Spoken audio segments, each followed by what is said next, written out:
Joining us now, former Undersecretary of State for Public Diplomacy Rick Stengel, former FBI Special Agent and MSNBC contributor Clint Watts, and Professor of Management at MIT, Dr. Sinan Aral.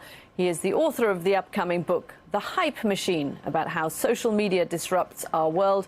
He is co-author of a new article for Science magazine to understand how, when and to what extent foreign interference affects our elections. Dr. Aral, thanks very much for joining us.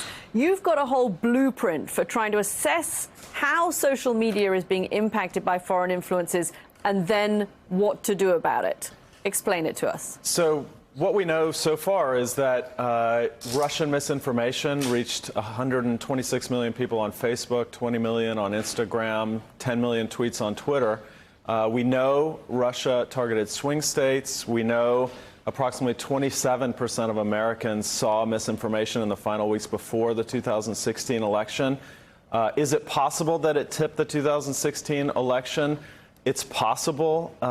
Do we know whether it did or didn't? We don't know because we aren't measuring it. And the purpose of this article is to describe the fact that it is eminently measurable, that we can know going forward what the effect of these types of misinformation campaigns are on our elections, and it's our civic duty. I mean, Robert Mueller, who's possibly the most understated man in Washington, has testified that it's the greatest challenge to democracy he's ever seen, or among them. And Christopher Wray, FBI director, is saying that the threat is just escalating. Sinan, one of the things we were chatting about beforehand is that you've been monitoring this for a while, and this is something we saw from the State Department in 2014 over the Russian annexation of Crimea, that the messaging they were doing became a template for what they did in 2016. Could you talk about that a little bit? Yeah, so I describe in my book essentially that the misinformation campaign in Crimea had a two-pronged strategy. First, they were essentially suppressing pro-Crimean Ukrainian voices, bloggers, by essentially reporting them to Facebook and other platforms as being abuse or other things so that they would be banned. And then they were spreading misinformation, like, for instance, that Jews were going to be required to essentially register with the government, that Russian was going to be eliminated as a national language, and so on. Right. And these types of messaging were designed to change the perception of the reality on the ground for the international community as well as for the domestic community. So, Sinan, one of the toughest things I've had the past couple of years trying to explain this is that what happens in social media doesn't just happen in social media, right? Things in the physical world really influence this. So one of the key things that Russia did that no one else did was hack and release from the DNC, DCCC, John Podesta's emails at strategic times. Can we actually parse out or separate out when Russia does something like that in the mainstream media, or a campaign or Russia amplifies that? How would you go about doing that? Is it possible to do that? Well, this is Kathleen Hall Jamison's argument for why it did tip the election in 2016. The combination of hacking and the release of information plus misinformation. We know that they targeted voting systems in all 50 states, that they target campaigns, and we know that they organize protests through social media manipulation. The question is, what is the effect of all of these behaviors on causing behavior change in voting and voter turnout? How does it change people's perceptions? How does it change people's actual behavior on the ground in voting booths or in protests? We believe that that is also measurable using techniques that have been known for the last 10 years that are simply not being applied to election data. This is Walter Isaacson. I got a question for Rick. You know, Rick, I've read the galleys of your great book. It's a wonderful book that's coming out in a month or so. But you try to explain why we, the United States, had trouble countering this. Why was that?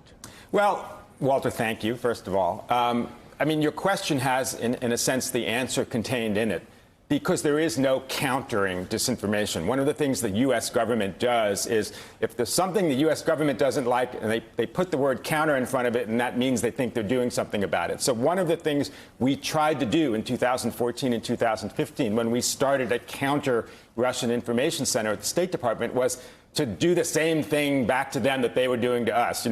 No, your mother wears army boots, to date myself. But what happens is that's what they like. They want you to get down in the dirt with them, and they're better at it than we are. And the other thing about it that we also realized, and we were talking about this morning, is they're not terribly sophisticated because they weren't trying to reach a sophisticated audience. Remember, no tweet from a Russian troll in St. Petersburg is going to change a Hillary Clinton voter who votes for, because of, abortion rights or the environment to suddenly a Donald Trump voter because of a tweet. So it's very hard for governments to counter and to undermine this. And as I say in the book, as you know, I say we don't have a fake news problem. We have a media literacy problem. We don't teach people how to evaluate things that are factual rather than fiction and the provenance of information. We talk, Clint, a lot about what government can or cannot do. There's hardware involved. There's city municipalities are getting hit by criminals all the time looking for ransom. What happens when they're not looking for ransom, but they're looking to manipulate our elections? Because I know that cities protect their information that way a lot more stringent than they do their Board of Elections typically, because there's a lot of other issues involved.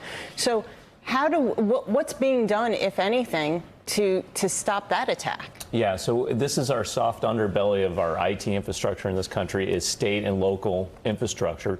We've seen ransomware attacks from Baltimore basically spread out all across the country now, local municipalities, and you saw DHS CISA say, this is what we're worried about, because the second wave really of the influence operation of the Russians was the elections rigged, voter fraud, hitting voter rolls, giving the long-run perception that democracy is a fraud. That's what we are really worried about. And here's what's different from 2016.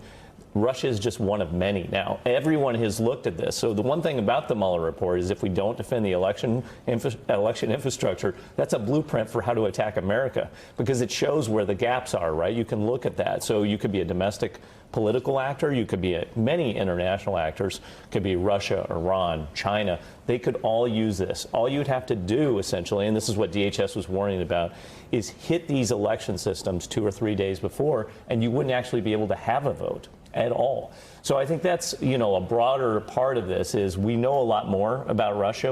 Maybe we can measure it going in this time from a foreign actor, but even internally, are we prepared? Are we doing the steps? I think it's remarkable, DHS, they're aware of it, but they don't have the resources to do it, and they have to go through 50 states, 50 different states to get that done. That's a huge exercise for them to do. And don't forget, the future of misinformation is very different. The advance of deepfake technology, it's not going to be textual and image-based. It's going to be video and audio, and it's going to be much more convincing because that technology is rapidly advancing.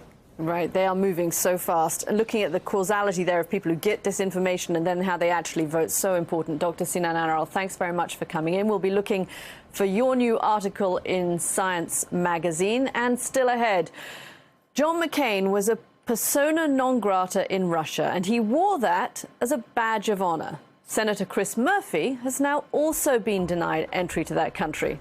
So, how would he feel about Vladimir Putin paying a visit to the G7 in America next year? The Connecticut Democrat joins us ahead on Morning Joe.